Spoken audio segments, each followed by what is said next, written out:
Hi friends, Cavin's கலாட்டா கிச்சனில் இன்றைக்கி நம்ம என்ன பார்க்க போகிறோன்னா மஷ்ரூம் ஃப்ரை பண்ண போகிறோம். வாங்க வீடியோக்குள்ளே போகலாம். முதல்ல அடுப்பு பற்ற வச்சுக்கலாம், பேன் வச்சுக்கலாம். முதல்ல ஒரே ஒரு சின்ன துண்டு பட்டை, ஒரு அன்னாச்சி பூ, கொஞ்சம் பெருஞ்சீரகம் இதை போட்டுக்கலாம். அதுக்கப்புறம் கொஞ்சம் கருவேப்பிலை போட்டாச்சு.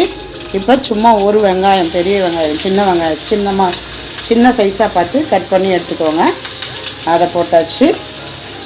இது நல்லா வதங்கட்டும். இப்போ தேவையான அளவு உப்பு போட்டுக்கலாம்.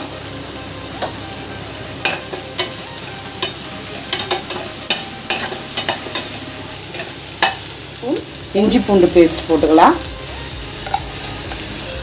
இப்போ 1 டீஸ்பூன் மஞ்சள்தூள் சேர்த்துக்கலாம். இது நான்வெஜ் சாப்பிடாதவங்களுக்கு இது ஒரு ரசமோ இல்லை சாம்பாரோ வச்சுட்டு சாப்பிடும்போது சூப்பராக இருக்கும். ரொம்ப சிம்பிளான ரெசிபி. பேச்சுலர்ஸ்லாம் டக்குன்னு ஒரு 5 to 10 மினிட்ஸில் செஞ்சிடலாம். இப்போது ஒரே ஒரு தக்காளி, சின்ன சைஸ் தக்காளியாக ஒரே ஒரு தக்காளி.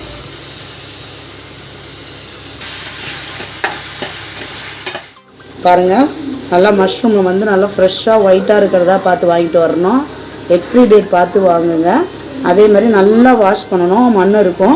நல்லா க்ளீன் பண்ணி வச்சுருக்கோம். க்ளீன் பண்ணிவிட்டு கட் பண்ணி வச்சுருக்கோம். இதை நம்ம இதுக்குள்ளே சேர்த்துக்கலாம்.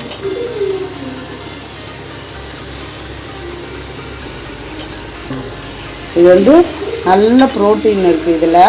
அதனால் நல்லா சாப்பிட்டுக்கலாம். ஈஸியாக டைஜஷனுக்கும் ரொம்ப ஈஸியாக இருக்கும். சீக்கிரம் குக் ஆகிடும்.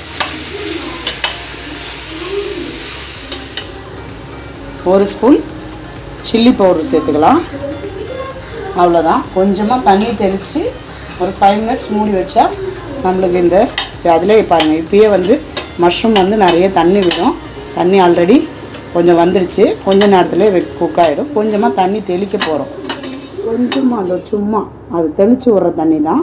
அதை மட்டும் விட்டுட்டு நம்ம ஒரு 5 மினிட்ஸ் மூடி வச்சிடலாம் சிம்மில். அதுக்கப்புறம் எப்படி ரெடி ஆகிடுச்சுன்னு இங்கே பாருங்கள். மஷ்ரூம் ஃப்ரை ரெடி ஆகிடுச்சு. செம்ம டேஸ்ட்டாக இருக்கும். நீங்கள் இதை சாதத்தில் அப்படியே போட்டு சாப்பிட்லாம். சாம்பார் ரசத்தோட சைடிஷ்ஷாகவும் சாப்பிட்லாம். ரொம்ப டேஸ்ட்டாக இருக்கும். Simple recipe. கண்டிப்பாக செஞ்சு பாருங்கள். சூப்பராக இருக்கும். மறக்காமல் லைக் பண்ணுங்கள், ஷேர் பண்ணுங்கள், மறக்காமல் சப்ஸ்கிரைப் பண்ணுங்கள். தேங்க்யூ.